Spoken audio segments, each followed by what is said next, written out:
Neste vídeo, cujo objetivo é orientar você para a execução do experimento 4, estudaremos os sistemas redox. Na parte 1, reações redox, permanganometria e iodometria.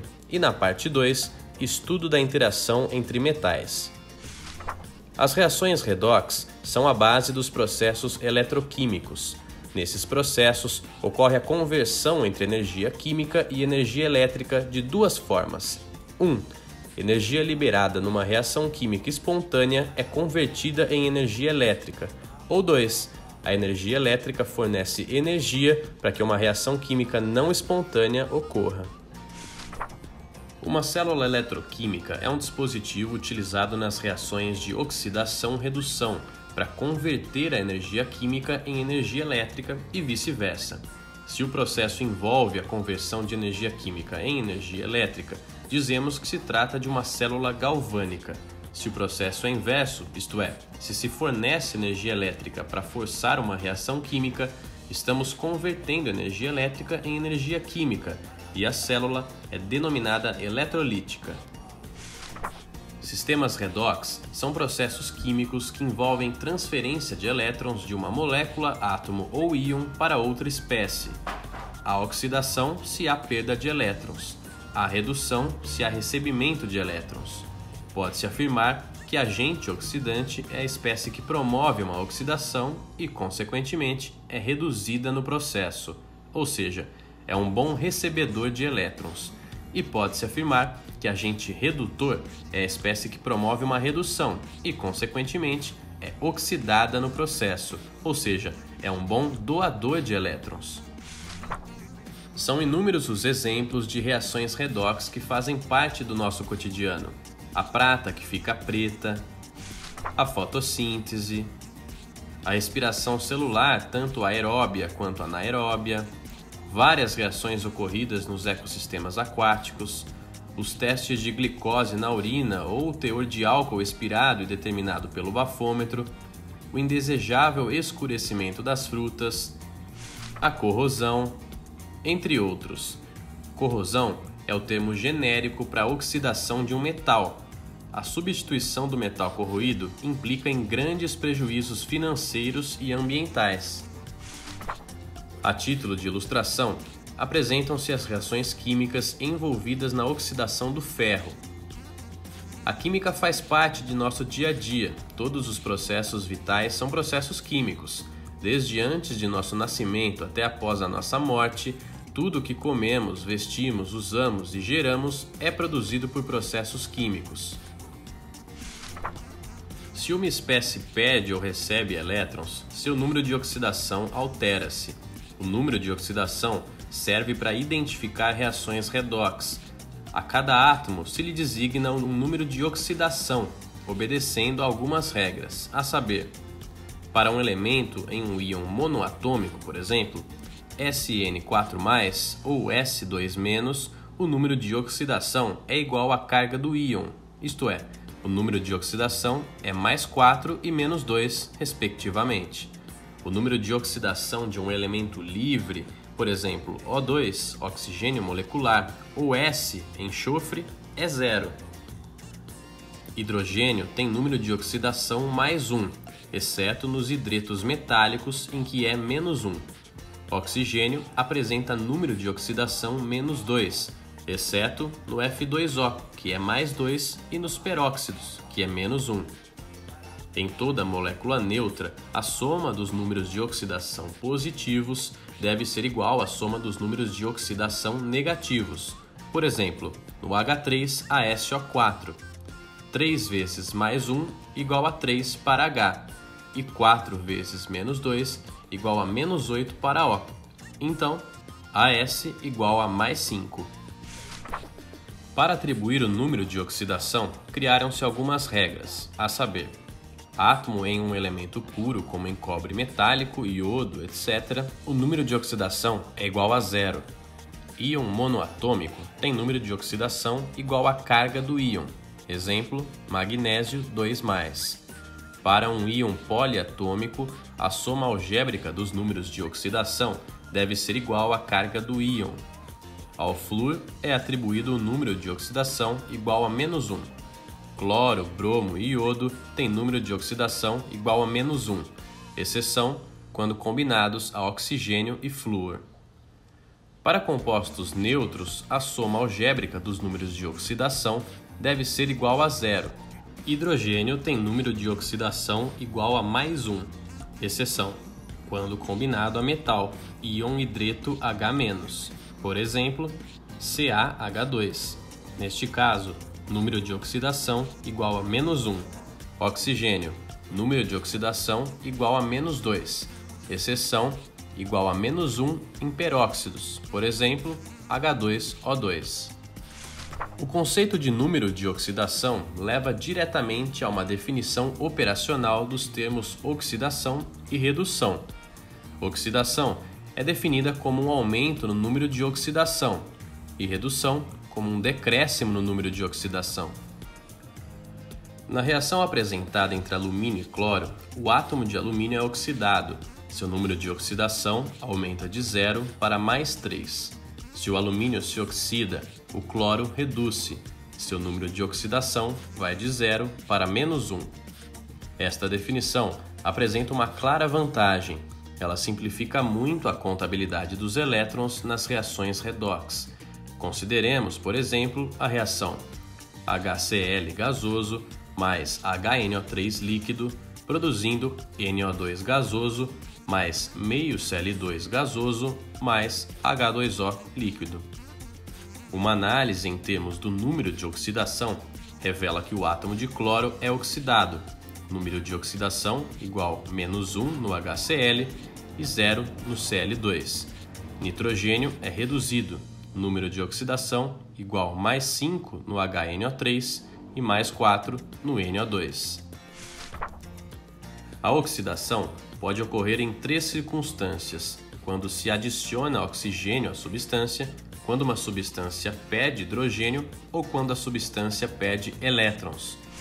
Uma definição mais ampla de oxidação e redução implica em uma perda parcial ou ganho parcial de elétrons, como na reação entre H2 e O2 para gerar água. Um elemento oxida-se quando sofre uma perda total ou parcial de elétrons. Um elemento reduz-se quando sofre um ganho total ou parcial de elétrons. Para o balanceamento de reações químicas, devemos ter em mente que os elétrons não podem ser perdidos e nem criados em uma reação. Eles são transferidos. Transferem-se da espécie que está sendo oxidada para a que está sendo reduzida. O que acontece quando um fio de cobre é imerso em uma solução de nitrato de prata? Inicialmente, há o fio de cobre metálico e íons Ag+, e NO3- dissolvidos em água. Após algum tempo, a solução adquire coloração azul, característica de íons cobre 2, e cristais são formados no fio. Após algum tempo, temos no tubo de ensaio, além do fio de cobre metálico e íons Ag+, e NO3- em solução, íons cobre 2 em solução e prata metálica aderida ao fio de cobre. A equação iônica para a oxidação do cobre metálico pelos íons prata deve obedecer ao balanço de massa e ao balanço de cargas, conforme apresentado na figura.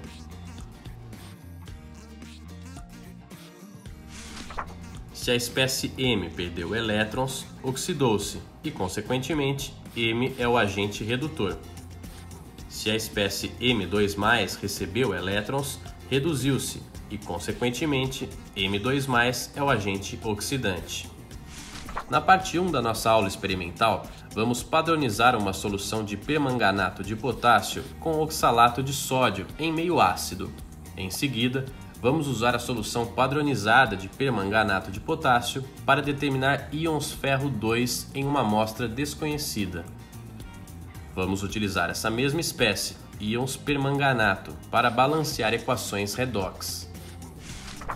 Balanceamento da reação entre ácido sulfuroso H2SO3 e íons permanganato MnO4-1. Primeira etapa: reconhecer quais espécies sofrem oxidação e redução. H2SO3 é oxidado a SO4 2-. MnO4- é reduzido a Mn2+. H2SO3 é o agente redutor. MnO4- é o agente oxidante. Segunda etapa. Para cada semi-reação, balancear os átomos de oxigênio adicionando H2O ao membro deficiente de oxigênios na equação. H2SO3 mais H2O gerando SO4 2-. MnO4- gerando Mn2+, mais 4H2O. Terceira etapa. Balancear o número de átomos de hidrogênio nos dois lados utilizando H+. H2SO3 mais H2O gerando SO4 2- mais 4H+. MnO4- mais 8H+, gerando Mn2+, mais 4H2O. Quarta etapa. Balancear as cargas acrescentando um número de elétrons idêntico ao excesso de cargas positivas. H2SO3 mais H2O, gerando SO4 2- mais 4H+, mais 2 elétrons. Esta semi-reação apresentava carga líquida de +2 no membro da direita. Para balancear esta carga, 2 elétrons foram adicionados ao membro da direita. MnO4- mais 8H+, mais 5E-, gerando Mn2+, mais 4H2O. Por um raciocínio análogo, para balancear as cargas, 5 elétrons foram adicionados ao membro da esquerda. Quinta etapa. Igualar o número de elétrons das semi-reações, multiplicando por 5 e por 2, respectivamente. 5H2SO3 mais 5H2O, gerando 5SO4 2- mais 20H+, mais 10 elétrons. 2MnO4- mais 16H+, mais 10 elétrons, gerando 2Mn2+, mais 8H2O. Sexta etapa. Somar as duas equações e assim obter a reação redox total. 5H2SO3 mais 2MnO4- gerando 5SO4 2- mais 2Mn2+, mais 4H+, mais 3H2O. Em geral, para balancear uma semi-reação redox que envolve íons H+ e moléculas de H2O, procede-se assim. Balancear os átomos do elemento que está sendo oxidado ou reduzido. Balancear oxigênio usando moléculas de água. Balancear hidrogênio usando íons H+. Balancear cargas usando elétrons. Neste exemplo, temos a água oxigenada que geralmente age como agente oxidante, agindo agora como agente redutor. A solução de permanganato tem uma coloração violeta, como vocês verão nos próximos minutos. Com o tempo, há liberação de gás e a solução torna-se incolor, indicando que não há mais íons permanganato presentes. Essa reação pode ser representada pela seguinte equação: KMnO4 mais H2SO4 mais H2O2 gerando K2SO4 mais H2O mais O2 mais MnSO4.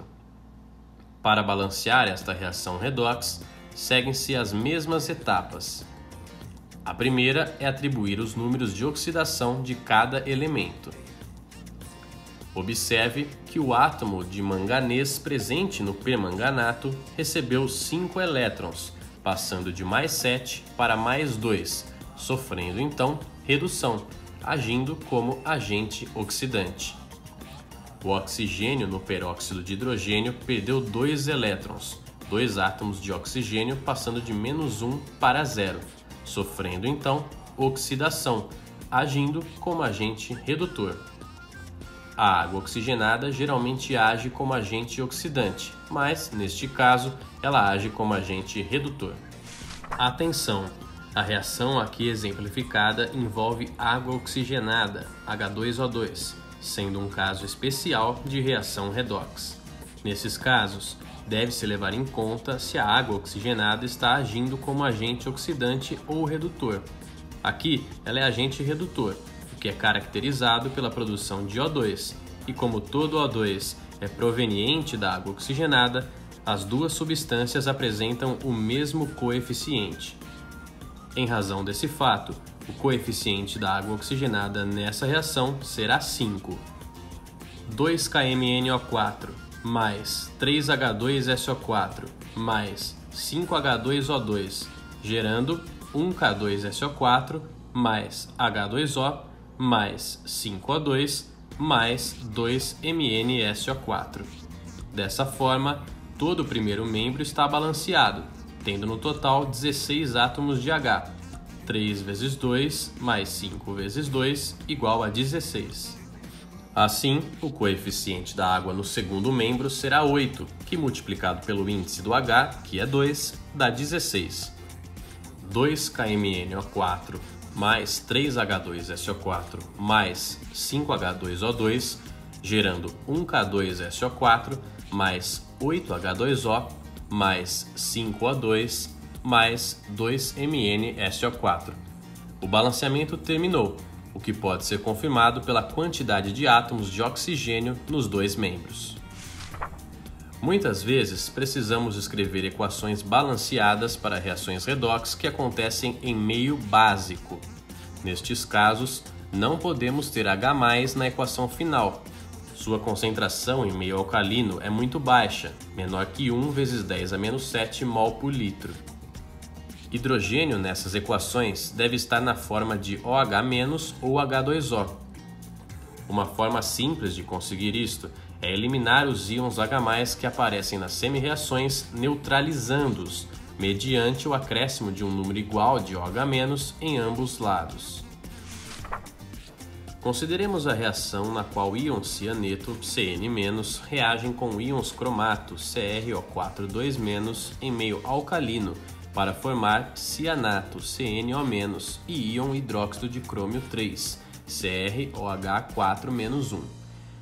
Cn- mais CrO4 2-, gerando CnO- mais CrOH4-1. Primeira etapa: escrever as semi-reações de oxidação e de redução. Cn- gerando CnO-, oxidação, pois a espécie Cn- recebeu oxigênio. CrO4 2-, gerando CrOH4-1, redução, pois a espécie CrO4 2-, recebeu hidrogênio. Segunda etapa: balanceamento de O. Cn- mais H2O, gerando CnO-. CrO4 2-, gerando CrOH4-1. Terceira etapa: balanceamento de H. Cn- mais H2O, gerando CnO- mais 2H+, equação 1. E para neutralizar os íons H+, adicionam-se íons OH-, 2H+, mais 2OH-, gerando 2H2O, equação 2. Somando-se as equações 1 e 2, tem-se Cn- mais 2OH-, gerando CnO- mais H2O, equação 3. Balanceamento da semi-reação de redução, usando-se o mesmo raciocínio. CrO4 2- mais 4H+, gerando CrOH4-1, equação 4, e neutralizando-se com íons OH-. 4H2O, gerando 4H+, mais 4OH-, equação 5. Somando-se as equações 4 e 5, tem-se CrO4 2- mais 4H2O, gerando CrOH4-1 mais 4OH-, equação 6. Quarta etapa: balanceamento das cargas. Cn- mais 2OH-, gerando CnO- mais H2O mais 2 elétrons vezes 3. CrO4 2- mais 4H2O, mais 3 elétrons, gerando CrOH4- mais 4OH- vezes 2. Quinta etapa, balanceamento dos elétrons. 3Cn- mais 6OH-, gerando 3CnO- mais 3H2O mais 6 elétrons.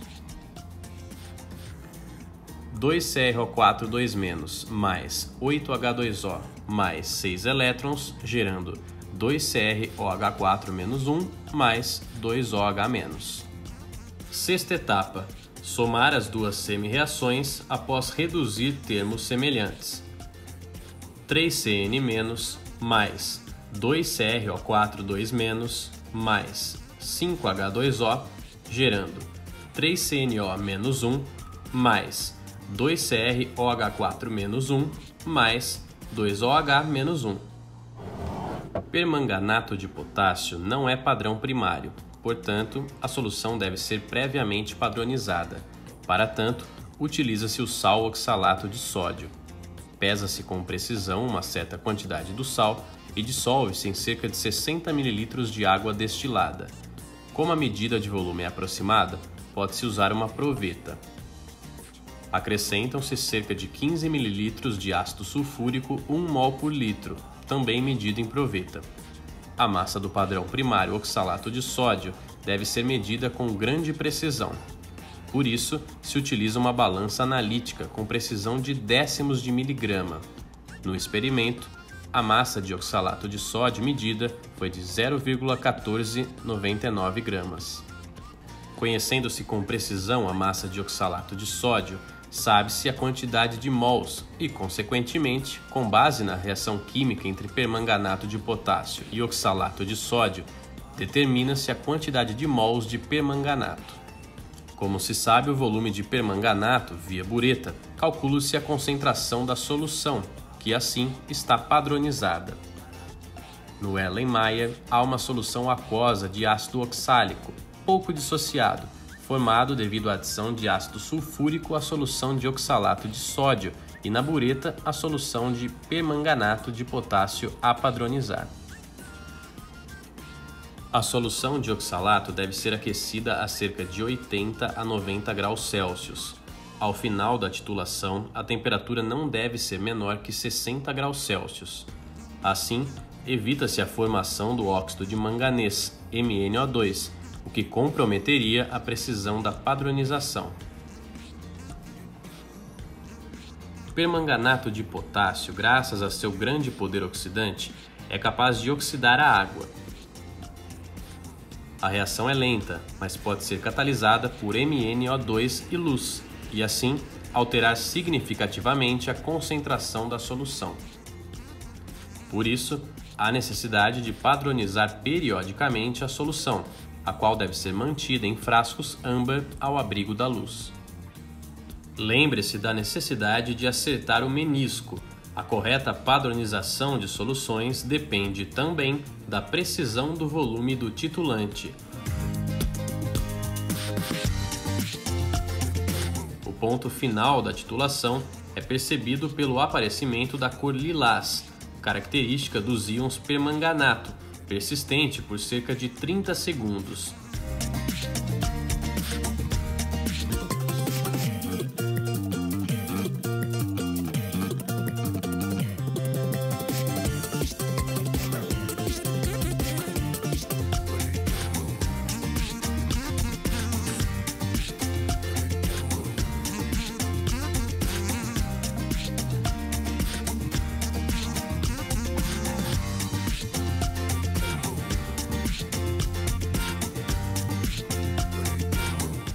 O volume de permanganato gasto foi de 22,50 ml. O íon permanganato MnO4- pode ser reduzido a Mn2+, em meio fortemente ácido, a MnO2 em meio neutro ou levemente alcalino e a MnO4- em meio fortemente alcalino.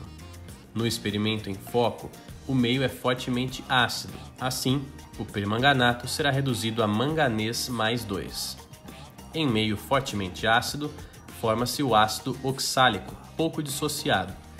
As semi-reações redox e a reação total são apresentadas.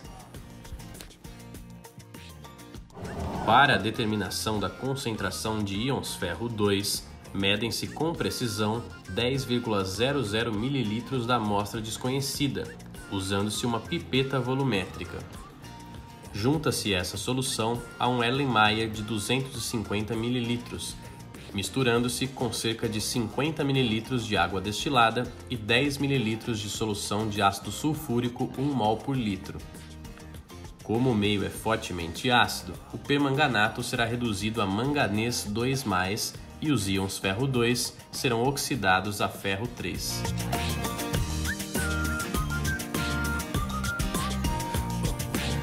As gotas da solução de permanganato que aderiram às paredes do Erlenmeyer devem ser incorporadas à solução, com pequenas adições de água destilada, para que todos os íons permanganato provenientes da bureta possam reagir com o ferro 2 presente na solução, no seio do Erlenmeyer.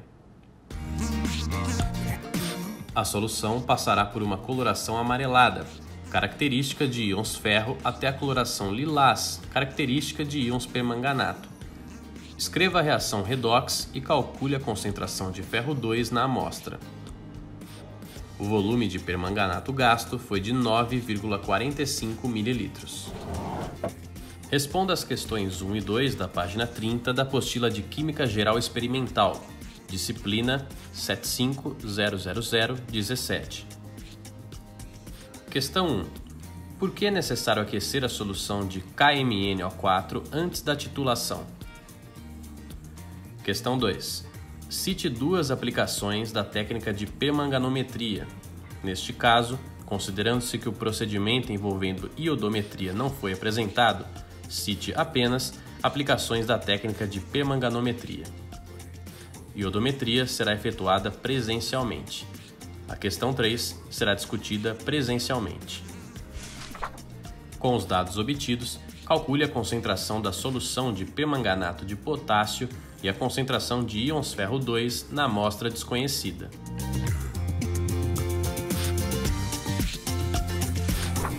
Nas aulas teóricas, você aprenderá os fundamentos de células galvânicas e eletrolíticas, potencial de célula e de eletrodo, série eletroquímica, constante de equilíbrio, equação de Nernst, entre outros importantes conceitos.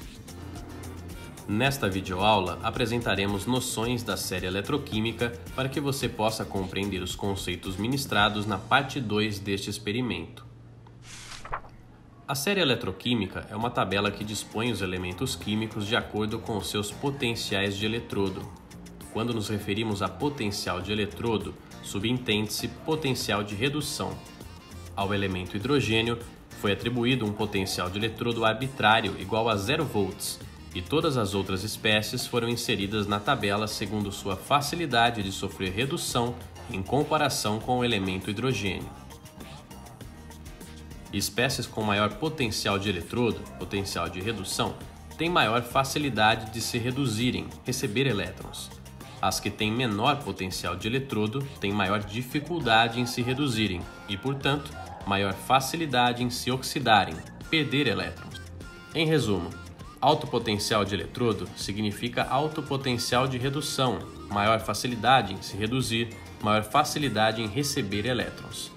Reação predominante de redução: M2+, mais 2E-, gerando M metálico. Baixo potencial de eletrodo significa baixo potencial de redução, maior dificuldade em reduzir, maior facilidade de se oxidar, maior facilidade em perder elétrons. Reação predominante de oxidação: M metálico, gerando 2 elétrons, mais M2+. O eletrodo de referência citado na série eletroquímica é o eletrodo padrão de hidrogênio, EPH, ao qual se atribui arbitrariamente o valor igual a 0 volt de potencial de eletrodo. O EPH consiste de uma chapa de platina recoberta com um depósito de negro de platina, mergulhada em solução aquosa de ácido clorídrico, 1 mol por litro de H+, na qual se borbulha gás hidrogênio a pressão de 1 atmosfera, a 298 Kelvin. Assim, em comparação ao potencial padrão de hidrogênio, arbitrariamente escolhido como 0 volt, comparam-se todos os pares redox e constrói-se a tabela da série eletroquímica. Vamos proceder ao item A da parte 2, estudo da interação entre os metais Al e Hg. O que acontece se pingarmos uma gota de solução de cloreto de mercúrio 2 em uma placa de alumínio? Sobre uma placa de alumínio de alta pureza, previamente polida, adiciona-se uma gota de solução de HgCl2, cloreto de mercúrio 2, 1 mol por litro, e aguardam-se alguns minutos.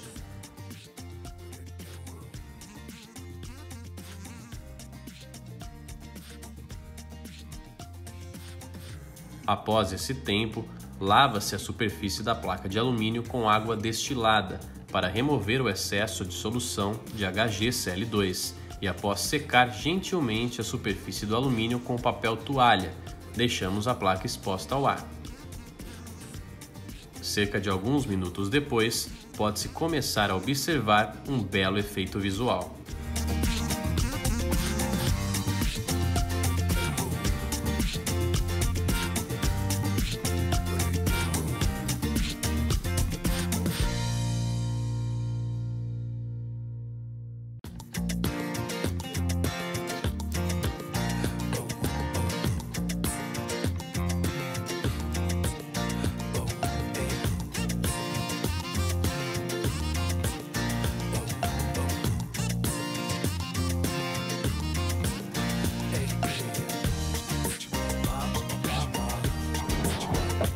Inicialmente, temos a interação dos íons de Hg2+, presentes na solução de HgCl2 com a superfície de alumínio.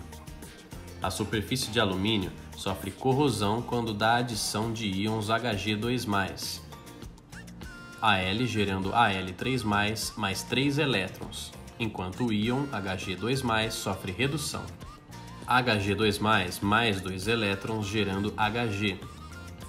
Após a redução de Hg2 e Hg metálico, ocorre a formação de amálgama entre Hg e Al com a primeira camada da superfície de Al. Hg mais Al gerando HgAl. A partir da retirada da gota de HgCl2 da superfície da placa de alumínio, temos a interação do amálgama HgAl com o oxigênio atmosférico e a subsequente formação de Al2O3 trihidratada e gás H2. 2HgAl mais 6H2O gerando Al2O3 trihidratado mais 3H2 mais 2Hg. Após a formação de Al2O3 trihidratada, o mesmo átomo de Hg metálico reage com outro átomo de alumínio, formando um novo amálgama e a posterior formação de Al2O3 trihidratado. De acordo com este mecanismo, o primeiro passo é a corrosão física, seguida pela oxidação eletroquímica do alumínio e a redução da água. Esta reação produz alumina hidratada, gás hidrogênio e Hg livre. A reação é autocatalítica até que não ocorra mais a formação do amálgama HgAl. No experimento anterior, misturou-se Hg2+ a alumínio metálico. E se fosse o contrário, a um becker contendo solução de AlCl3 se adicionassem gotas de Hg metálico? Este procedimento não é apresentado aqui, você irá executá-lo presencialmente. Mas, conhecendo-se os potenciais de redução das espécies envolvidas, você é capaz de predizer o que acontecerá? Al3+, mais 3 elétrons gerando Al metálico. Potencial padrão igual a menos 1,66 volts. Hg2+, mais 2 elétrons gerando Hg metálico. Potencial padrão igual a mais 0,79 volts. Pense e confira sua resposta ao final deste vídeo. Vamos proceder ao item B da parte 2, verificação do sentido espontâneo da reação entre zinco e chumbo. Vamos ver agora o sentido espontâneo da reação entre zinco e chumbo. A um becker contendo solução de acetato de chumbo, mergulha-se um bastão de zinco. A outro becker contendo solução de sulfato de zinco, mergulha-se um bastão de chumbo.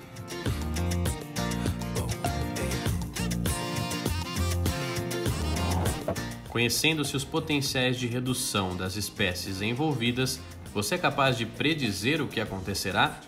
Potencial de redução de Pb2+ para Pb metálico é igual a menos 0,13 volts, e o potencial de redução de Zn2+ para Zn metálico é igual a menos 0,76 volts.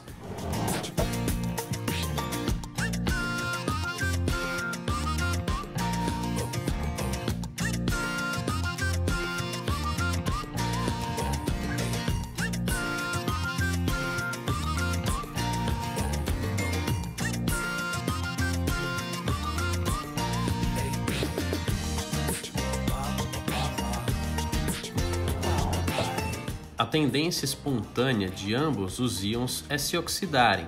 No entanto, o zinco tem maior potencial de oxidação que o chumbo.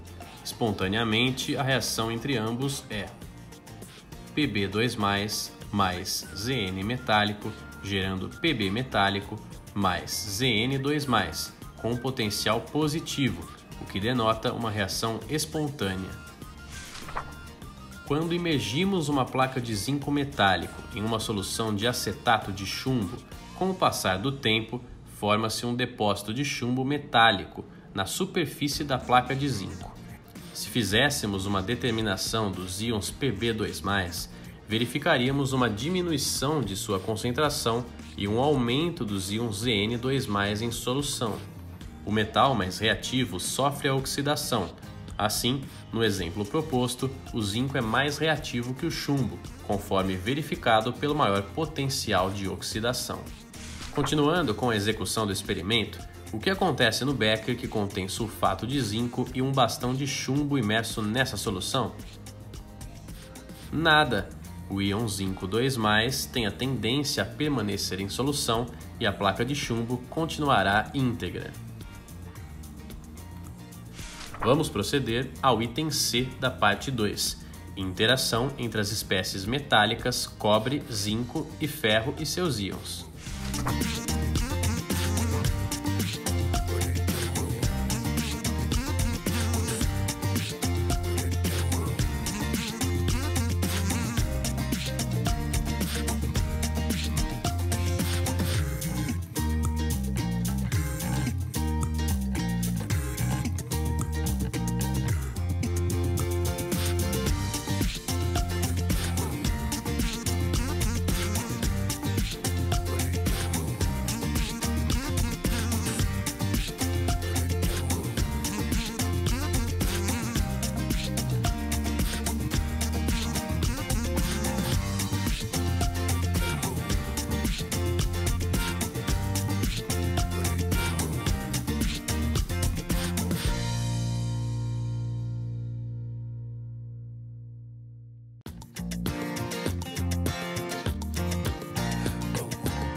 Com base nos potenciais de redução das semi-reações.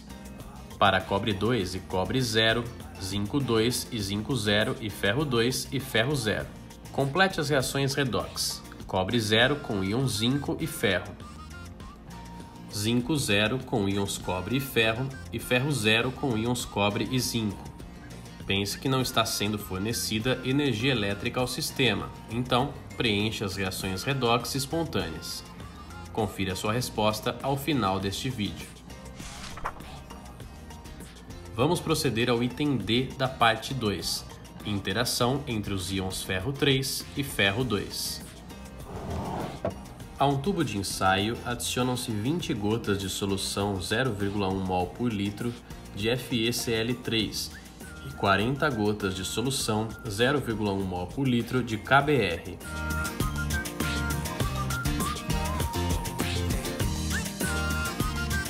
A outro tubo adicionam-se 20 gotas de solução 0,1 mol por litro de FeCl3 e 40 gotas de solução 0,1 mol por litro de Ki.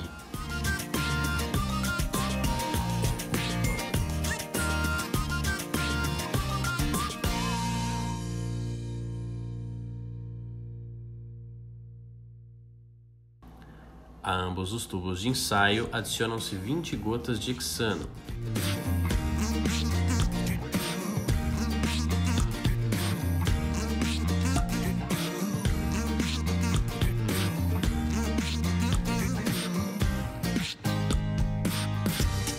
Agita-se para perfeita homogeneização.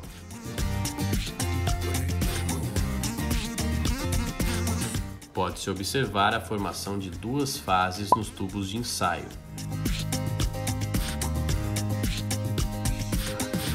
A ambos os tubos de ensaio adicionam-se 2 gotas de solução de hexacionoferrato 3 de potássio 0,1 mol por litro. Para testar a redução de ferro 3+, a ferro 2+, preparam-se 2 misturas como as anteriores. No entanto, agora sem a adição de hexano. Pode-se observar o aparecimento de uma coloração azul no tubo que contém Ki e uma coloração esverdeada no tubo que contém KBr. No relatório, posicione o par ferro 3 e ferro 2 na série eletroquímica junto com os halogênios cloro, bromo e iodo. Ao final da aula experimental, todos os resíduos são segregados e enviados ao laboratório de resíduos químicos para tratamento ou descarte adequado. Vale ressaltar que as pilhas e baterias também devem ser descartadas de maneira ambientalmente correta. A resolução CONAMA 401, de 4 de novembro de 2008, estabelece os limites máximos de chumbo, cádmio e mercúrio para pilhas e baterias comercializadas em território nacional e os critérios e padrões para o seu gerenciamento ambientalmente adequado e dá outras providências. Como sugestão de literatura a ser consultada, citam-se os documentos aqui reportados.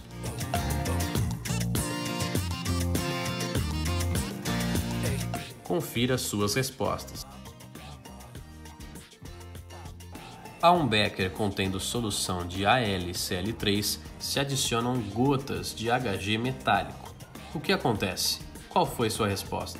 Os potenciais padrão de redução das espécies envolvidas são apresentados. Dica: um potencial de redução negativo significa que a reação espontânea é a oposta, ou seja, que o alumínio metálico facilmente se oxida a íons Al3+.